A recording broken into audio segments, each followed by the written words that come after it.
बिस्मिल्लाहिर्रहमानिर्रहीम। अस्सलाम वालेकुम मेंबर्स, व्यूअर्स, होप सब खैर खैरियत से होंगे। आज की वीडियो में जी डिस्कस करते हैं, मार्केट ने फिर आज 40,000 का जो अपना एक्सपोर्ट लेवल कल बना था, जो क्लोजिंग दी थी, उसको मेंटेन किया और 82 पॉइंट्स के साथ जो सा पॉजिटिव क्लोजिंग दी। बट वॉल्यूम कम है, कम ही रहेंगे। रमज़ान मुबारक में वैसे भी वॉल्यूम कम रहते हैं, प्लस जो इस वक्त सिचुएशन चल रही है उसमें वैसे ही इन्वेस्टर जो है थोड़ा सा साइड लाइन और वेट एंड वॉच की पॉलिसी जो सी है वो रखी हुई है।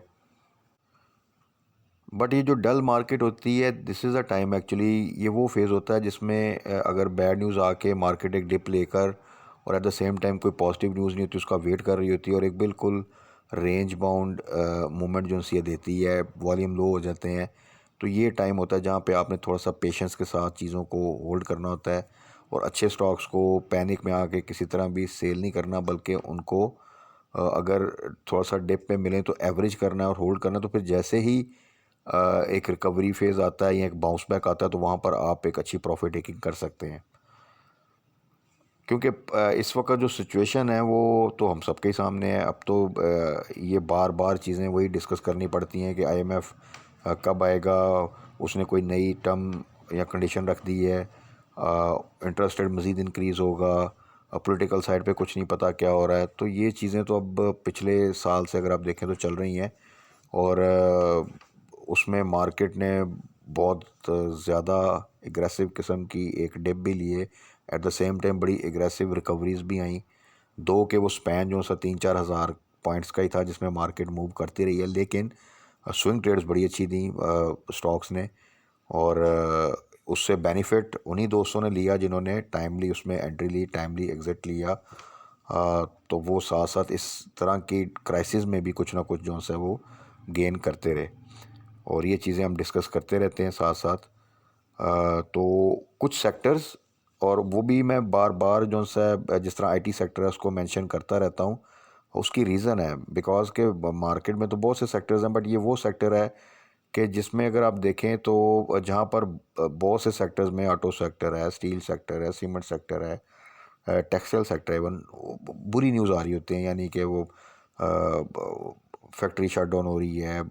इस वक्त उनकी कैपेसिटी जो सी है वो डाउन चली गई, 50% कैपेसिटी पे काम कर रहे हैं, ऑर्डर्स कम हो गए हैं, सेल जो सी है वो डिक्रीज़ हो गई है। But at the same time अगर आप देखें तो आईटी सेक्टर में डिफरेंट स्टॉक्स में अगर आप देखें तो ये रिसेंट मंथ्स में ही 2023 में ही देखें तो आपको न्यूज़ आ रही है कि मल्टी मिलियन डॉलर प्रोजेक्ट्स मिल रहे हैं और एक स्टॉक में नहीं, 2-3 स्टॉक्स में इस तरह की खबरें आ रही हैं।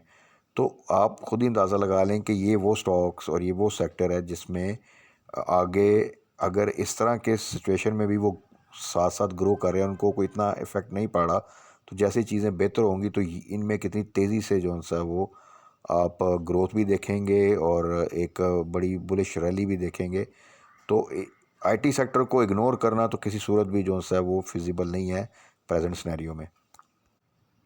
But at the same time इसका ये भी मतलब नहीं कि आप अपनी सारी इन्वेस्टमेंट सिर्फ आईटी सेक्टर के स्टॉक्स में ही लगा दें। हमेशा अपने जो इन्वेस्टमेंट है उसको स्टॉक्स में भी जो है वो स्प्लिट करते हैं और at the same time different sectors में भी स्प्लिट करते हैं, ताकि अगर कोई एक सेक्टर जब परफॉर्म कर रहा हो तो उसका कोई ना कोई स्टॉक आपके पास हो तो आप उससे फ़ायदा ले सकें। इसी तरह अगर कोई सेक्टर डाउन साइड पर जा रहा है तो आपके पास दूसरे सेक्टर के स्टॉक्स हों ताकि आप उस डाउन ट्रेंड से थोड़ा सा अपने आप को सेव कर सकें। तो आज दोबारा से कुछ स्टॉक्स को डिस्कस कर लेते हैं कि उनके इस वक्त आज की क्लोजिंग के वाले से क्या लेवल्स हैं और उस पर हमारी क्या स्ट्रेटजी होनी चाहिए।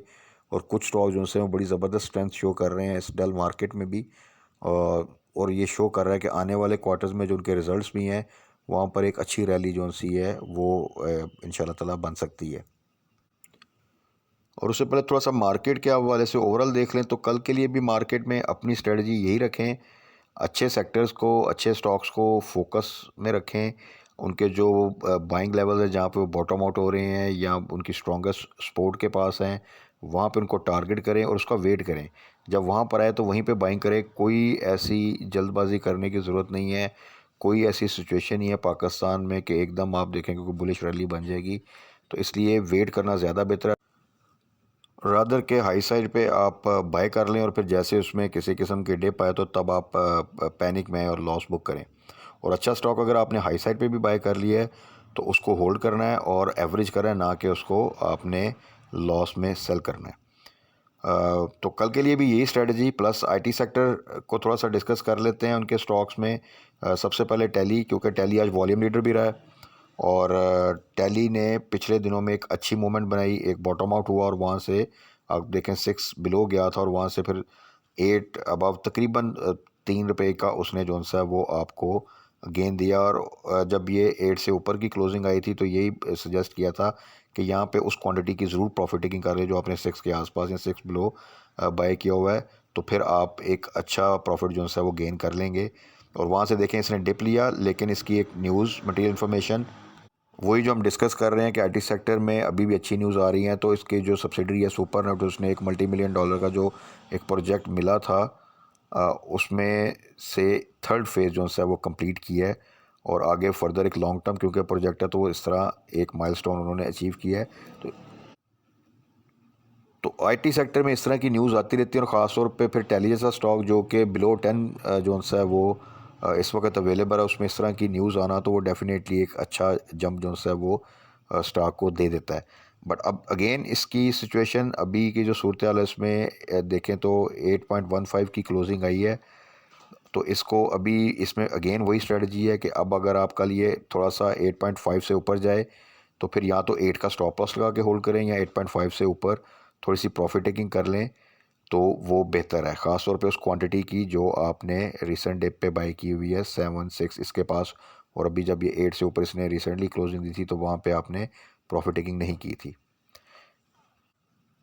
ओवरऑल मैं हमेशा कहता हूँ कि मीडियम टू लॉन्ग टर्म में पोटेंशियल है कि दोबारा से अगर मार्केट जब बेहतर होगी तो ये दोबारा से अपने उन लेवल्स पे जो कि 15-16 के एक नॉर्मल प्राइस रेंज में जब मूव करता था तो ये बिल्कुल वहाँ तक जा सकता है। उसके बाद है जी नेटसोल। नेटसोल बेहतरीन प्राइस पे है, यहाँ पे बिल्कुल आप बाय कर सकते हैं, एवरेज कर सकते हैं और अगर आपके पास क्वांटिटी है तो होल्ड करें। 100 का टारगेट कर लें इंशाल्लाह ताला। ये आपको नेक्स्ट क्वार्टर के जो रिज़ल्ट हैं जो कि अभी आप देखेंगे तो मिड ऑफ अप्रैल के बाद आना स्टार्ट हो जाएंगे, तो आपको इंशाल्लाह ताला दोबारा इसमें एक अच्छी रैली जो सी है वो मिलेगी।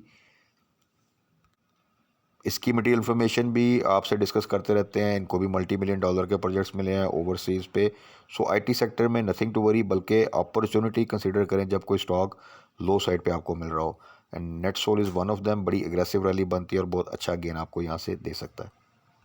उसके बाद है जी एवियन। एवियन को हम डिस्कस करते रहते हैं, इसमें वो रैली नहीं बनी, बेहतरीन प्राइस पे है, इसकी मटेरियल इन्फॉर्मेशंस भी आई, इनको भी $multi-million प्रोजेक्ट्स मिले मिडल ईस्ट में भी, अब बल्कि कज़ाकिस्तान वाली साइड सेंट्रल एशियन स्टेट में भी ये जा रहे हैं। ज़बरदस्त स्टॉक है फॉर इन्वेस्टमेंट।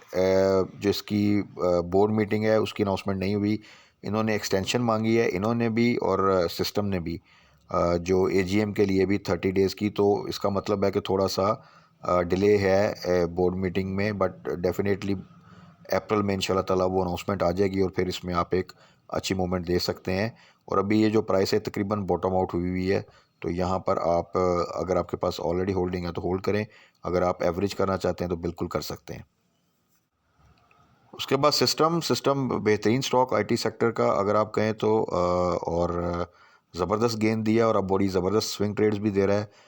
अब तो आप सबको आइडिया होगा, हमेशा मैं डिस्कस करता हूँ 450 से 500 का एक स्पैन है जिसमें ये मूव कर रहा है और आप एग्जैक्टली देख लें कि 12 दफ़ा इस तरह की ये मूवमेंट बना चुका है। एक एग्रेसिव डिप भी आता है इसमें अगर, तो आप देखें कि ये 460 450 तक आता है मैक्सिमम और वहाँ से फिर बड़ी एग्रेसिव मूवमेंट बनाता हुआ 500 को भी कई दफ़ा टच कर चुका है। और जब भी ये 500 के पास जाता है, से ऊपर जाता है, तो मैं हमेशा सजेस्ट करता हूँ कि यहाँ पे प्रॉफिट टेकिंग करें और जैसे ही 470 से नीचे टुवर्ड्स 460 450 आए तो वहाँ पे बाइंग स्टार्ट कर दें इन स्टेप्स। तो इस तरह आपको बड़ा ज़बरदस्त इसमें जो है स्विंग ट्रेड मिलता रहेगा। तो अभी के लिए भी 465 की क्लोजिंग आई है, 460 से नीचे बाय करें और जैसे फिर 490 से ऊपर जाए तो वहाँ पे आप प्रॉफिट टेकिंग कर सकते हैं। उसके बाद है जी हबको। बेहतरीन stock for long term investment. आपको मल्टीपल पे आउट मिलते हैं मल्टीपल क्वार्टर्स में।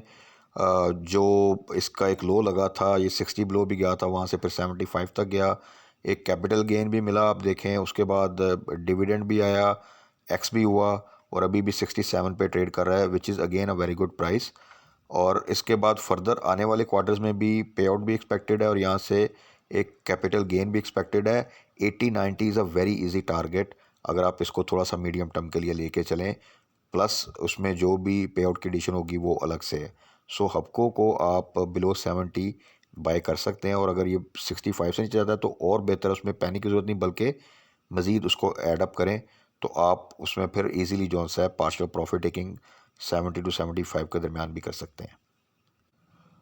उसके बाद है जी OGDC। OGDC 85 से नीचे आ चुका है, और 80 टू 85 की वो रेंज है जहाँ पर आपने इसकी बाइंग करनी है, और जैसे फिर ये 90 से ऊपर जाए वहाँ पे प्रॉफिट टेकिंग। तो ये इसका 80 टू 90 के दरमियान एक आपका तकरीबन 10 से 12 रुपये का एक स्विंग ट्रेड जो सा है वो बन जाता है, तो इसको आप अवेल कर सकते हैं। उसके बाद है जी अटक रिफाइनरी। बेहतरीन स्टॉक, रिफाइनरी सेक्टर को लीड करता है हमेशा। ज़बरदस्त किस्म का गेन दिया लास्ट ईयर, बड़ी ज़बरदस्त स्विंग ट्रेड्स दी। जस्ट लाइक जिस तरह IT में आप सिस्टम को कंसिडर करते हैं, इस तरह आप रिफाइनरी में अटक रिफाइनरी को कंसिडर कर सकते हैं। बड़े अच्छे स्पैन में ये मूव करता है। और अभी अगर आप देखें तो मार्केट ने जब ये 42,000 से एक डिप लिया तो तकरीबन 1000 से ज़्यादा पॉइंट का डिप लिया, लेकिन इसने अपनी प्राइस को मेंटेन किया, और नॉर्मली जो ये 150 की तरफ चला जाता होता था एक डिप लेके, वहाँ तक भी नहीं बल्कि इसने 165 को भी बड़ी मुश्किल से ब्रेक किया और फ़ौरन जो सा है अपनी प्राइस रिकवरी दी।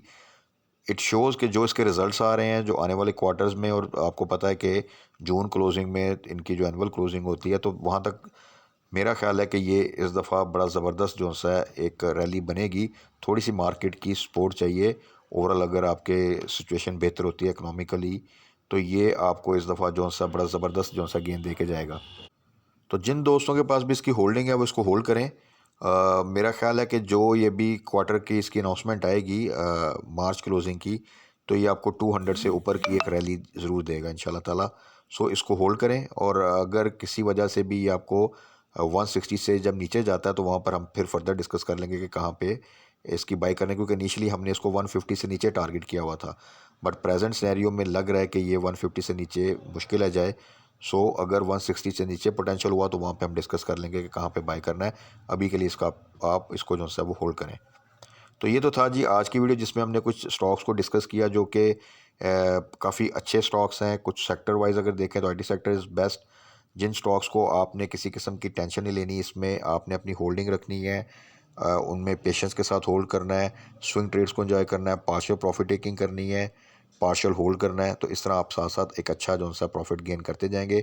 बाकी कल मार्केट क्लोजिंग के बाद फर्दर क्या न्यूज़ आती हैं, कौन से स्टॉक्स को हमें फोकस करना चाहिए या ऐड करना चाहिए, वो हम डिस्कस कर लेंगे। तब तक अपना ख्याल रखिएगा, दुआ में याद रखिएगा। Stay blessed. अल्लाह हाफिज़।